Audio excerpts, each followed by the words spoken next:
So let's get something straight.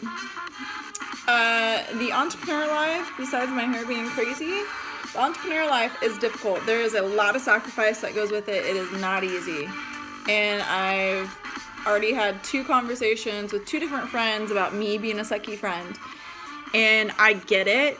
And I warn people, I say, hey, by the way, I'm going to suck at being a friend. I'm not going to be very good at getting back to you. I am building a business. And on top of that, on top of building my business, I have got to work for someone else to pay my bills, right? So yes, it is difficult, and it has been strenuous on my relationship. It was strenuous on my on my last relationship, and I get it.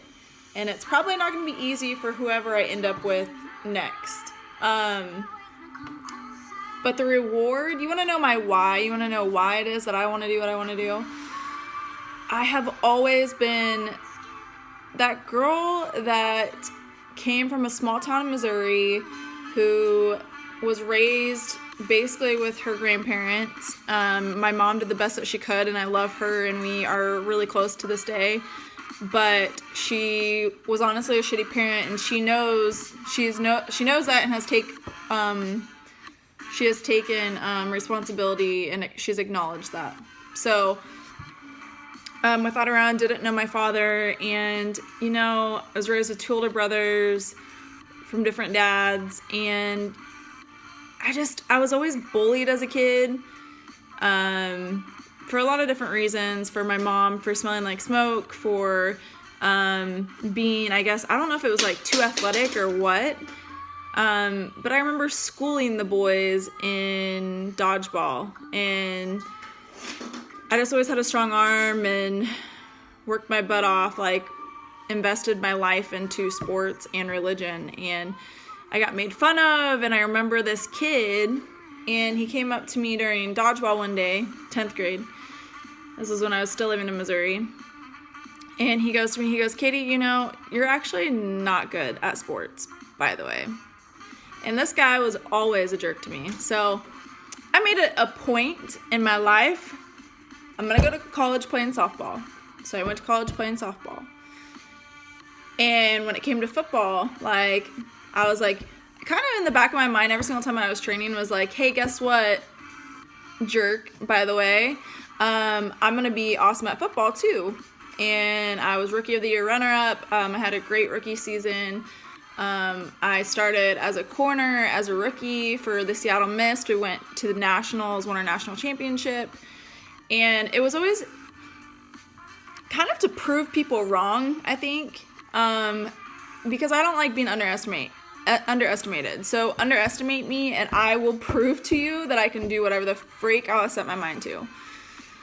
Fast forward, that's part of my why. I want to show people that not even that I can do whatever you set your mind to, but you can do whatever you set your mind to. I want to show girls, or wanted to show girls, that they could play football just as good as the boys could. And to me, that was empowering, to empower other people and to let other people know, hey, if I can do this, you can do this. And it's funny because I remember I listened to a lot of motivational stuff, but I remember seeing one time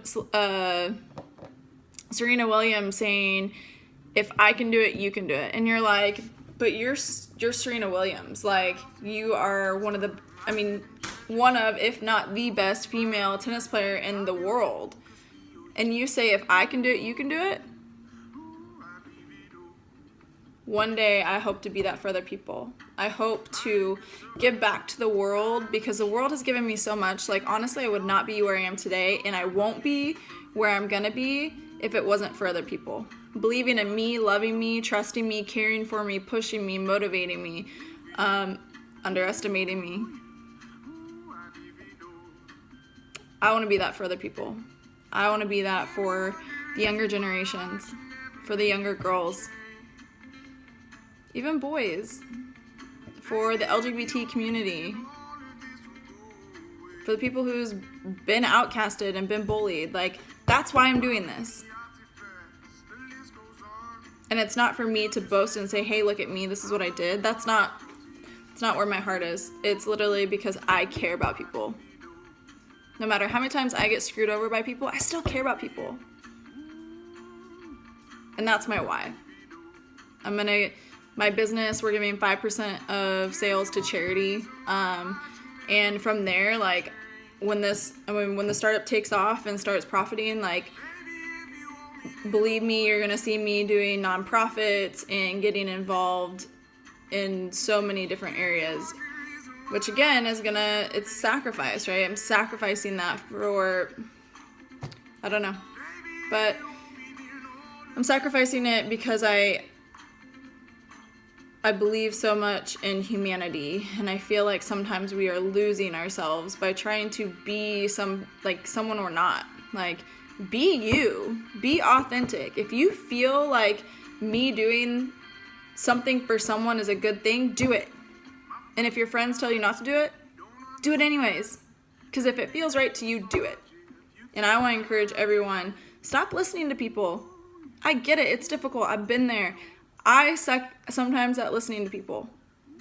But at the same time, like, my heart, my intuition has never failed me. I've only failed myself when I've not listened to it. See? Sacrifice. My dog. Stoop. But seriously, like, get to know someone's why. Like, why it is that they're doing what they're doing. And if you're not on board, then leave that person alone. Like, seriously, like, move on. Like, you don't need to give your 2 cents if you really don't freaking care.